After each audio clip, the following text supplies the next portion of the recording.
Assalomu alaykum, hurmatli Bag'at avtosentr kuzatuvchilari. Xudo xolasa 16 dekabr 2025-yil shu Nexia'dan boshlab beramiz. Nomerni e'tibor etasizlar. Oxiri GE. Shu 14-yilda bir odam salondan olib haydagan. Chexol poliklari ham mo'jiba. 128 ming adashmasam, shunda yurib turibdi. Kraskasi absolutno rodnoy. Yumshoq balonlarni saslanasam zo'r holatda turibdi. Metan gazlari bor. Tarpida chexol hamma narsasi bor. 4 tane steklopodyomlik qo'yiladi, 600 ming so'm qo'yib beradi. Endi buni ega qo'ydirgan emas. Full lyuks oladi, shuni qo'y desa. Mashinada chatnaq-patnaq degan narsa yo'q. Ana e'tibor etasizlar, tumankalar ham bor, shu steklopodyomlik yo'q. Mashina bahasi 65 million so'm. Ustida naq olsa 1,5 so'm kelishib beriladi.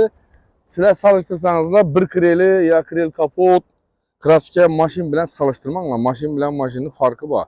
Kerak bo'lsa 12 ming dollarga turibdi, Nexia bilan turibdi. Ashulalardan hisob kitob etinglar. Rodnoy bilan ikki detalda kraska bor, mashinning farqi bo'ladidan bir 10 million, 15 million probegi keyin probeg ham rol o'ynaydi. Buni kredit etib olaman desangizlar 15 million so'm bilan chiqadi. Oylik to'lab 2 million 890 ming so'mdan tushadi. 3 yilga chiqadi. Kimga qiziq bo'lsa, pastda nomerlarni qoldiramiz. Kelasizlar, barter desangizlar, Matiz tikolangiz bo'lsa, barter ham etaveramiz. Keyin 2022 ga 23 58 ming probeg yurib turibdi. Mashina kraskasi absolut rodnoy. Charmxo balonlari bor. Chexol, metan gazlar ham ustunoshga ketilgan, poliklar ham bor. Tayyor holatda turibdi. Kraskasi absolut rodnoy. Nexia ishlarni yana jo'rna qarab olaverasizlar. Tosh degan yeri umuman yo'q. Laminatsiya bo'lgan emas. Kraska degan yo'q. Ustana kelib tekshirtirib olaverasizlar. Klapon-slaplardan motor tarafini umuman kulishdi degan emas. Mashinaning bahosini e'tibor etasizlar, 115 million so'm. Avtokredit etib olaman desangizlar, 15 million bilan chiqadi, oylik to'lab 3 million 100 dan tushadi. 2022-yil desangizlar, mashinaning yonidan ustida 1,5 so'm kelishib beramiz. Probeglarni mana aytdik. Keyingi Gentra mashinamiz 2023. Kraskasi absolut rodnoy, qora svet. 20 ming probeg yurib turibdi. Mashinaning bahosi 145 million so'm. 22 million bilan chiqadi avtokreditda, oylik to'lab 3 million 750 ming so'mdan tushadi ekan. 5 yilga. 3 million 750. Bir vaqtlari 45 million bilan olib 5 million 600, 5 million 800 dan to'lab ham alg'anlar shu mashina 22-23-yillarda. Ba'zi baravarasizlar. Hozir mashinadan vaqt ideal holatda, ABS mikrofon, hamma narsalari tayyor. Xo'sh, keyin 2025 9000 kilometr yurib turibdi. Bu metan pokoleniya, yumshoq balonlari bor.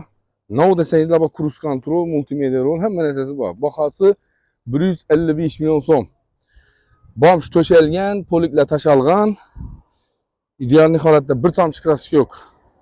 Mashinani kredit olaman desangizlar, 20 million 500 ming so'm bilan chiqadi. Oylik to'lovi 4 million 250 ming so'mdan tushadi.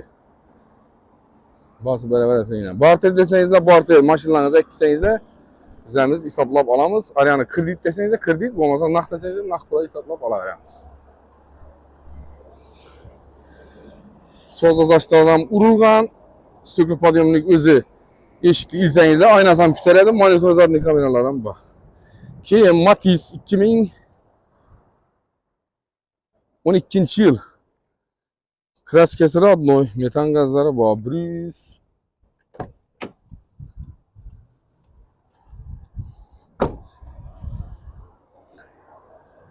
195 ming probeg yurib turibdi ekan. Mashinaning bahosi 50 million so'm ustida kelishib beriladi. 21 million bilan chiqadi ekan. Oylik to'lov 1 million 350 dan tushadi. Bu ham kimga qiziqar bo'lsa kelasizlar. Ustida savdo bo'ladi. Savdoni ustida etamiz. Yesangizlar egani oldiramiz, bu egadan.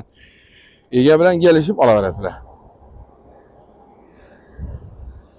Keyin Nexia 3 2020 bunda mana yumshoq balonlari bor, tayyor. 79 ming probeg yurib turibdi, 79,5. Metan gazlari bor, absolut rodnoy. Mashinaning bahosi 100 million so'm.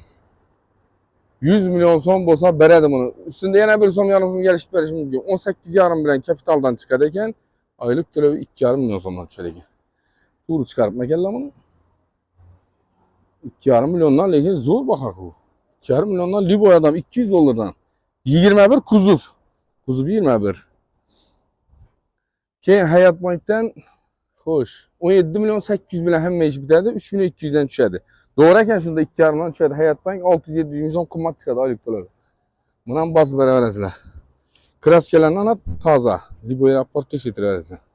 Keyin 2023 Cobalt Brus 28 milyon so'm. 31.300 kilometr yurib turibdi. Yani so'zlashtiram bundan bu. ABS, monitor, zadniy kamera. Pultda zavod bo'ladi. Mashina bahosini 128 million aytib qo'ydik. Keyin Petno kraskasi bor. Короче 3,5 million so'm bilan 3,5-4 million so'm bilan hamma ishingizni bitirib beraman. Kimga qiziq bo'lsa, ana bosib beraverasizlar. Oylik to'lov lekin 4 million 620 ming so'mdan tushadi. 5 yilga chiqadi. Sotiladigan mashinalarimiz esa 94 114 23 88 da telefon urasizlar. 97 090 88 da ishlab turibdi. Jamol aka bir like'larni bosib berding. Like bosinglar, like. Ana. Mashinalar. Adresimiz Diamond Cafe'da o'tgandan keyin 10 qo'lda bo'ladi. Bu yoqdan kelsangizlar, Milliy gvardiya elektrosetni to'g'risida bo'ladi. Kelaverasizlar, sotiladigan mashinalarimizni bemalol kelinglar. 1 so'msiz shu yerda reklama qilib sotib beramiz. Hammaga omad, rahmat, sog' bo'lasizlar.